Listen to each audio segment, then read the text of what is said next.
Hello दोस्तों। I hope कि आप लोग बहुत अच्छे होंगे। मैं देसी तेवर से गोविंद तिवारी आपका हार्दिक स्वागत और अभिनंदन करता हूं। इस समय बांग्लादेश की स्थिति बहुत दयनीय दिखाई दे रही है।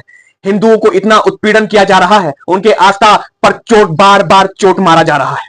वहां पे नरेंद्र मोदी का आह्वान भी खूब हो रहा है। बांग्लादेश में जितना हिंदू परिवार है वो मोदी मोदी के नारे लग रहे हैं। अभी वहां का बांग्लादेशी में जो हिंसा है इतना बढ़ गया है कि अभी थमने का नाम नहीं ले रहा है। प्रशासन भी कंट्रोल नहीं कर पा रहा है। प्रशासन में भी हिंसा भड़कने का नाम, इंटरनल हिंसा भड़क रही है। प्रशासन में बहुत सारे अधिकारी, बहुत सारे सेलिब्रिटी बांग्लादेश के जो मार दिए गए, जो पकड़ में आया उसको मार दिया गया, खसोट कर दिया गया। जिसके घर में मंदिर, जिसके घर में कोई घुसता था उसके घर में अगर मंदिर मिल जाता है तो उनको घरों में छोटे छोटे बच्चे और बेटियां, बहू सबको मार दिया जा रहा है, बलात्कार कर दिया जा रहा है बहु बेटियों का। हिंदू मर्दों को जहां देखा जा रहा है कि हिंदू हैं उनको काट दिया जा रहा है। इतना अत्याचार आज तक पूरे पूरे देश में कभी नहीं हुआ। इतना अत्याचार कश्मीर में कश्मीरी पंडितों के साथ भी नहीं हुआ था जो आज बांग्लादेश में हो रहा है। ये देखने के बाद नरेंद्र मोदी भी चुप है। इस पे इनको कुछ एक्शन या कुछ अंतरराष्ट्रीय प्रेशर बनाना चाहिए, पर नरेंद्र मोदी क्यों चुप है इसका कुछ जवाब नहीं मिल पा रहा है। वहीं पे पूरी शंकराचार्य ने बांग्लादेश मुसलमानों को पूरा आह्वान और चेतावनी दे रखा है और उन्होंने कहा कि ये ऐसा बर्दाश्त नहीं किया जाएगा जो बांग्लादेशी हिंदुओं पे जो व्यतीत हो रहा है। इस समय का माहौल हिंसा को सांप्रदायिक तरीके से हिंसा को भड़काया जा रहा है। मैं हिंदुओं के साथ खड़ा हूं और मैं ये कहना चाहता हूं कि बांग्लादेशी और मुसलमानों को मैं ये चेतावनी देना चाहता हूं कि अगर हिंदुओं पर ज्यादा परेशानी आने लगे तो लग जाएगी, तो यहां पर भी बर्दाश्त नहीं किया जाएगा। क्योंकि अगर बांग्लादेश में अगर हिंदू सुरक्षित नहीं है तो इंडिया में मुसलमान भी सुरक्षित नहीं रहेंगे। ये बहुत बड़ा बयान उभर के आया हुआ है पूरी शंकराचार्य का।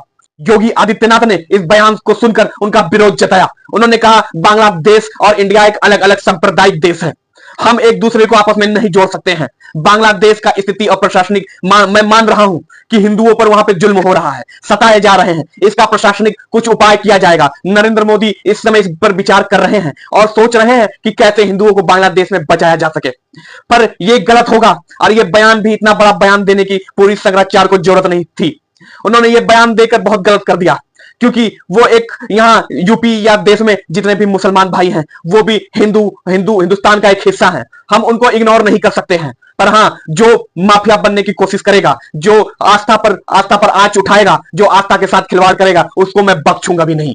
इसका मैं पूरी शंकराचार्य को वचन देता हूं। पर ये मैं इस चीज का मैं विरोध करूंगा कि जो असहाय मुसलमान हैं, जिनका कोई दोष नहीं है, जिन पे इनका कोई इस चीज में हाथ नहीं है दूर दूर तक, उनकी सुरक्षा भी मेरे हाथ में है। क्योंकि यूपी में जितने जाति और बिरादर हैं, मैं सबका सीएम हूं, किसी एक बिरादरी का सीएम नहीं हूं। इसलिए कभी भी कोई बयान देने से पहले अपने मर्यादा को ध्यान रख के बयान देना चाहिए, क्योंकि ये बयान हिंसा को भड़का देने वाला बयान है। ये अभी बांग्लादेश में ऐसी स्थिति बन रही है, कहीं यूपी में भी ऐसी स्थिति ना बन जाए, इसलिए बयान बहुत सोच समझ के देना चाहिए। इस पर योगी आदित्यनाथ भड़के हुए दिख रहे थे। इस चीज को लेकर यहां पे मीडिया वालों ने प्रधानमंत्री जी से पूछा कि बांग्लादेश के मैटर पे आप क्यों नहीं कुछ कर रहे हैं, क्यों अंतरराष्ट्रीय दबाव नहीं डलवा रहे हैं। वहां के जो पीएम है हसीना शेख वहां से फरार हो गई हैं। उनके फरार होने के बाद हिंदुओं को और उत्पीड़न दिया जा रहा है, क्यों इस पे चुपचाप बैठे हैं। तो नरेंद्र मोदी जी ने बोला कि मैं बहुत आहत हूं और मैं कुछ करना चाहता हूं, बोलना नहीं चाहता, और मैं अपने मीटिंग बैठा रहा हूं और इस चीज का बात उठाऊंगा कि इसको कैसे डील किया जाए। क्योंकि बांग्लादेश एक स्वतंत्र देश है, एक खुद का देश है, उसमें हम अपना हाथ नहीं अड़ा सकते हैं। हाँ, मैं ये कर सकता हूं कि अंतरराष्ट्रीय दबाव डलवा सकता हूं। मैं ये अंतरराष्ट्रीय दबाव डलवा के वहां का जो हिंदुओं पर उत्पीड़न हो रहा है मैं उसको रुकवाने की कोशिश करूंगा। और मैं ये कहना चाहता हूं कि बांग्लादेश के जितने भी हिंदू हैं वो यहाँ पे इंडिया में आ सकते हैं। उनको संरक्षण भी मिलेगा, जमीन भी मिलेगा, रोजगार भी मिलेगा, उनकी सारी व्यवस्थाएं भी दी जाएंगी। अगर जो भी बांग्लादेशी हिंदू आना चाहे वो इंडिया में आ सकता है, वो स्वतंत्र है। मैं इंडिया का नागरिक उन्हें घोषित कर दिया जाएगा।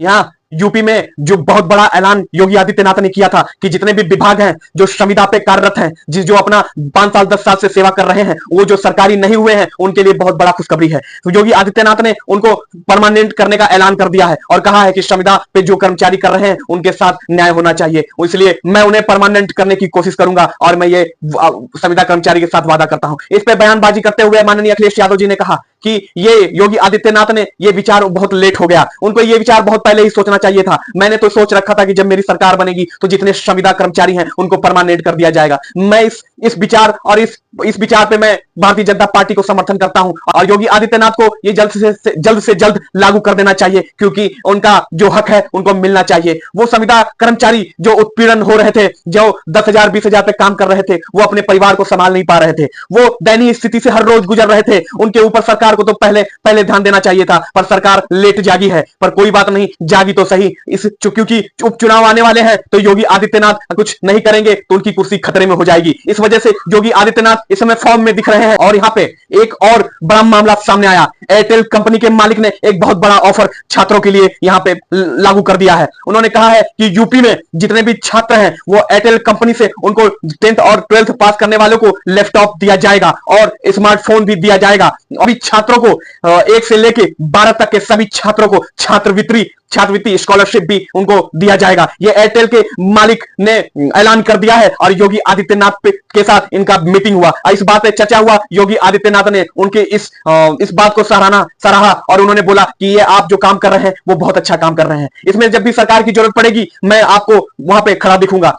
और एयरटेल के मालिक ने बोला कि ये जो स्कॉलरशिप है ये 2 महीने के अंदर अंदर लागू कर दिए जाएंगे और जो इस बार इंटर का एग्जाम और 10th का एग्जाम पास करता है उसको लैपटॉप, और इंटर जो पास करता है उसको लैपटॉप, और जो 10th पास करता है उसको स्मार्टफोन दिया जाएगा और स्कॉलरशिप भी एयरटेल कंपनी के मालिक देंगे। इसको सुन के मीडिया के बड़े बड़े जो एंकर है उन्होंने ये बयानबाजी करते हुए कहा कि ऐसा है कि एयरटेल कंपनी के जो मालिक है वो फ्रंट पर आना चाहते हैं, वो जियो को मात देना चाहते हैं, इसलिए वो शिक्षा में इन्वेस्टमेंट कर रहे हैं। इस शिक्षा में इन्वेस्टमेंट करने की वजह से वो जो छात्र हैं वो सम्मोहित होंगे और एयरटेल कंपनी के खिंचाव में आएंगे। और एयरटेल जो है वो सुर्खियां बटोरना चाहता है, वो सुर्खियों में आना चाहते हैं, इस वजह से ये कदम उठा रहे हैं। पर कोई बात नहीं, वो कर रहे हैं, अच्छा ही कर रहे हैं, क्योंकि छात्र को उनको जो सराहनीय काम कर रहे हैं इसका हर मीडिया वाला समर्थन करता है। और ऐसे ही वीडियो देखने के लिए चैनल को लाइक करें, शेयर करें, सब्सक्राइब करें। मैं मिलता हूं अगले ब्लॉग में, तब तक के लिए जय हिंद, जय भारत।